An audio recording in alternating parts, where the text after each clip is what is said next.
The film begins by showing some comets passing close to Earth. However, several points of light separate from these celestial bodies and fall to Earth in different locations around the world. One of them falls softly in a forest, and it becomes clear that it is not a devastating celestial body.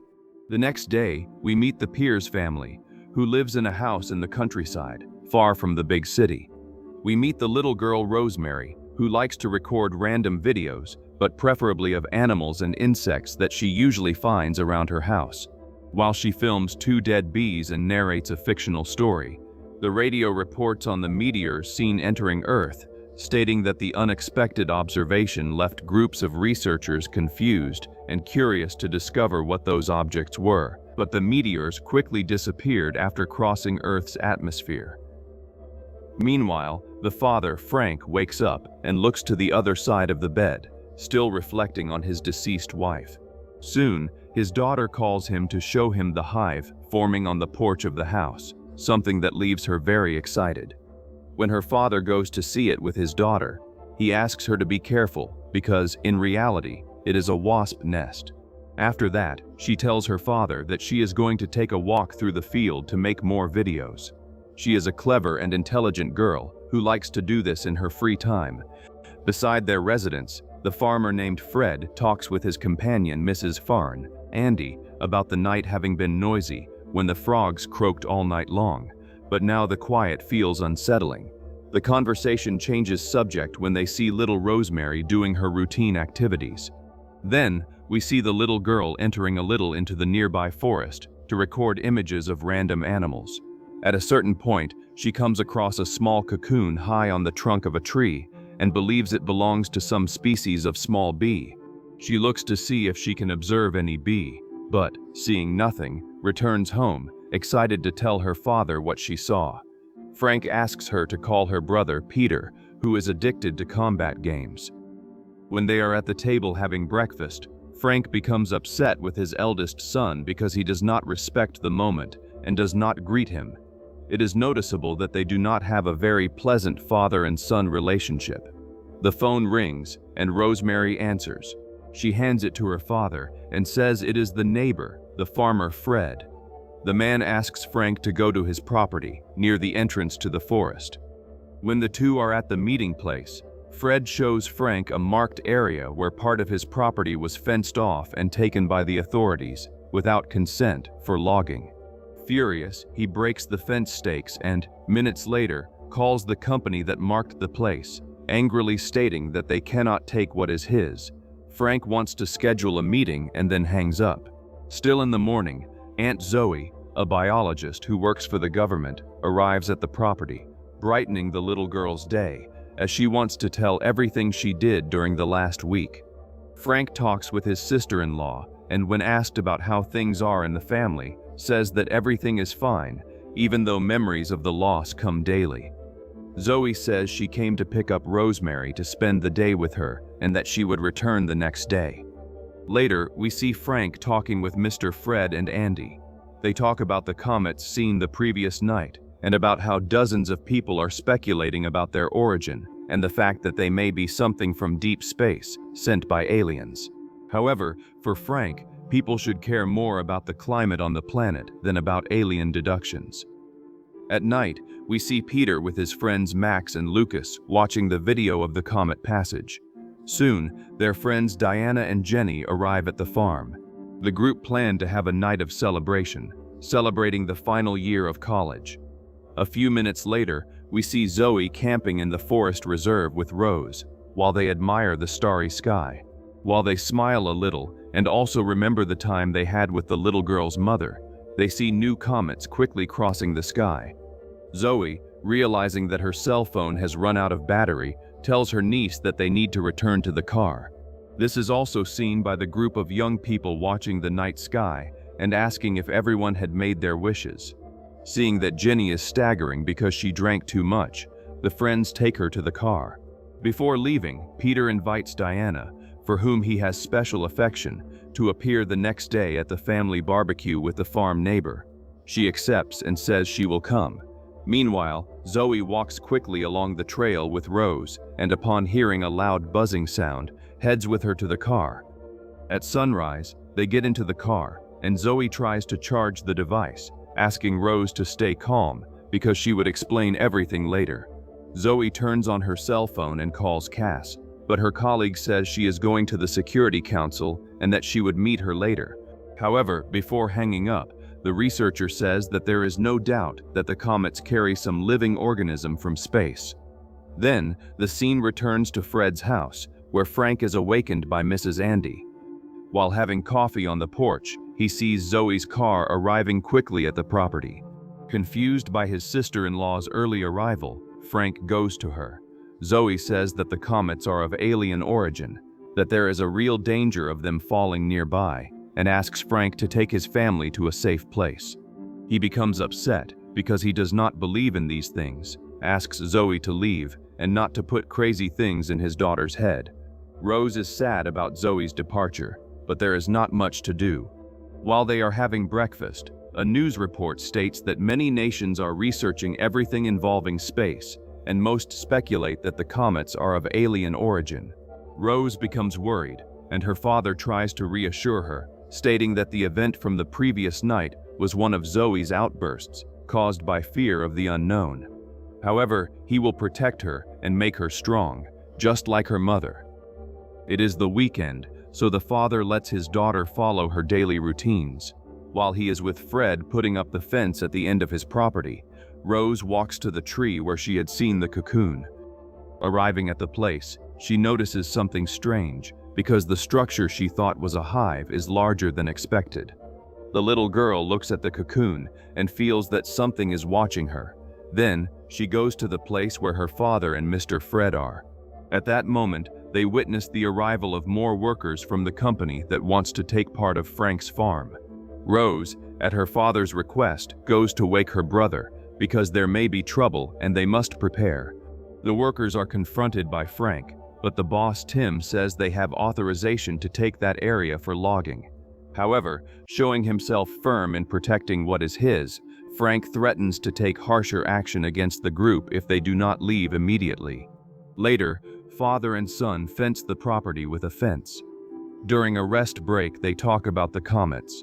The son questions his father about what has been said regarding the sightings, but Frank says they are only high-tech government satellites, nothing they need to worry about.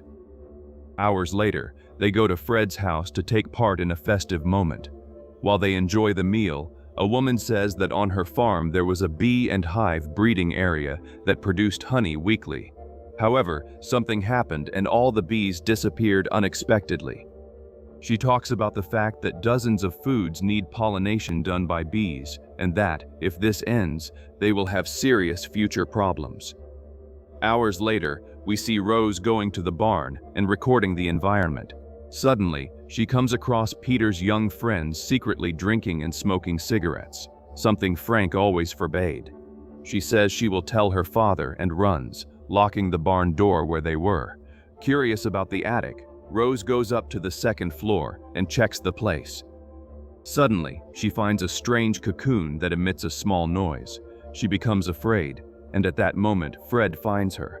She calls him to see the cocoon, and when the man tries to touch it, he ends up being wounded in the hand by something like a stinger. He returns home and says he will go to the bathroom because he does not feel well. Frank is awakened by his daughter, alarmed about there being a giant hive in the barn, but he does not pay attention and takes his daughter away. On the way, she tells her father that she is going to bury a frog she found dead, out of respect for the animal. While the group of friends watches a horror movie, Frank scares them.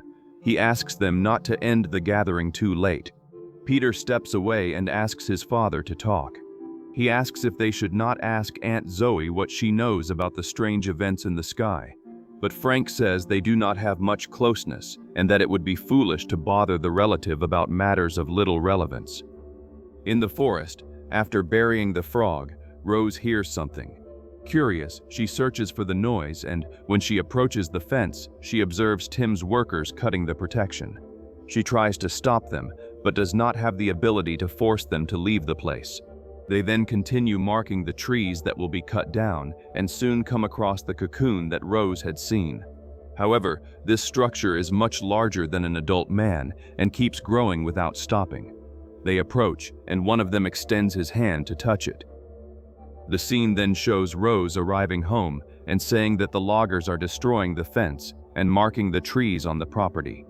Seeing the disrespect, Frank calls his son to claim what belongs to them. Peter says goodbye to his friends, claiming that he will not need help, and then goes with his father to the forest. It is already night, and the two arrive at the fence. Seeing the destruction, they look for the men, but are terrified to find only the leg of one of the workers, and this shows that the two who were there were killed and consumed by some creature. They continue searching, and then come across Rose looking at the large structure, which now reveals itself as a living organism. Moving his daughter away from the tree, Frank observes that there is something wrong with the strange cocoon, so he asks his son to bring the tractor and the ladder to the place. Peter, even fearful, obeys. When he brings the ladder, his father approaches and tries to touch the structure, but ends up being repelled by thorns. Nothing bad happens, but he asks his son to take his sister home. Upon arriving home, Rosemary is very afraid and needs to be reassured by her brother, who is also frightened, but needs to show that he will protect her from bad things. They turn on the radio to listen to the news and hear a recording of terrifying screams.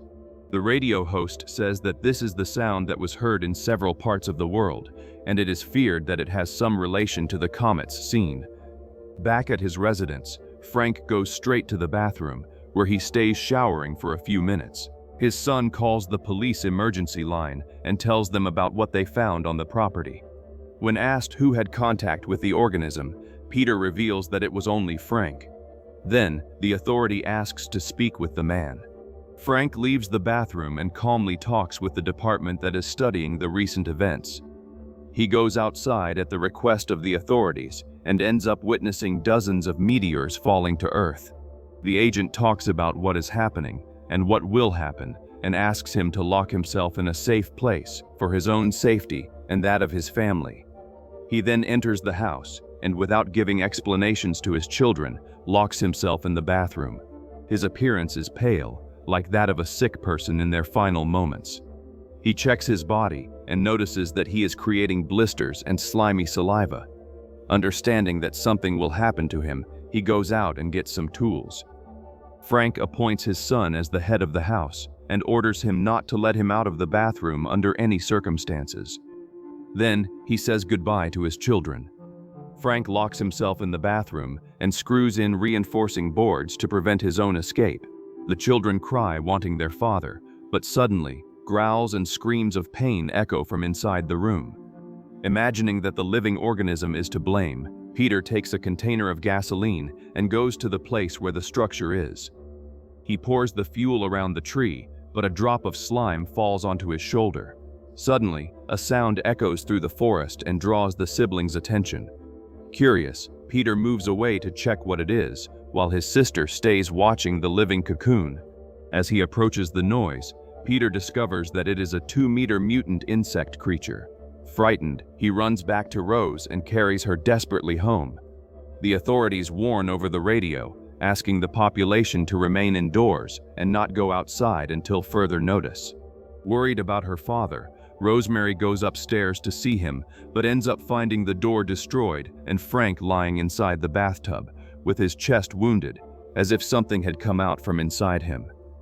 Peter silences his sister's screams and hears that there is a creature inside the house. They remain still inside the bathroom and listen to the large creature with an insect-like structure walking around the house. Terrified, the two quickly leave as soon as they have the chance and head to Mrs. Andy's house. Unfortunately, when they arrive at the residence, they come across the creature killing the lady. Terrified by the scene, Peter and Rose run away. They run to the barn, but on the way, Peter falls, feeling chest pains and symptoms of extreme fatigue. His sister does not understand what is happening, but Peter asks her to run away from him. Rose cries, wanting her brother's company, but he says he cannot continue. Fortunately, Zoe arrives at the residence and carries her niece with her, regretting having to leave her nephew behind. It is not shown, but screams of pain echo through the farm, warning that a creature emerges from the chest of the infected, who are used as living cocoons for the alien offspring creatures. A few hours later, we see Zoe and Rose in a safe place on the coast, waiting for a boat to come take them. It does not take long, and the vessel arrives to take them to some safe military complex. We understand that the narrative wanted to present alien organisms arriving on Earth inside meteors or comets. They did not fall like destructive stones, but like a kind of living seed that settles in trees, barns, rural environments, and other places. These organisms grow like cocoons or hives and begin to generate creatures similar to giant bees or wasps, using human beings and animals as part of the reproduction cycle.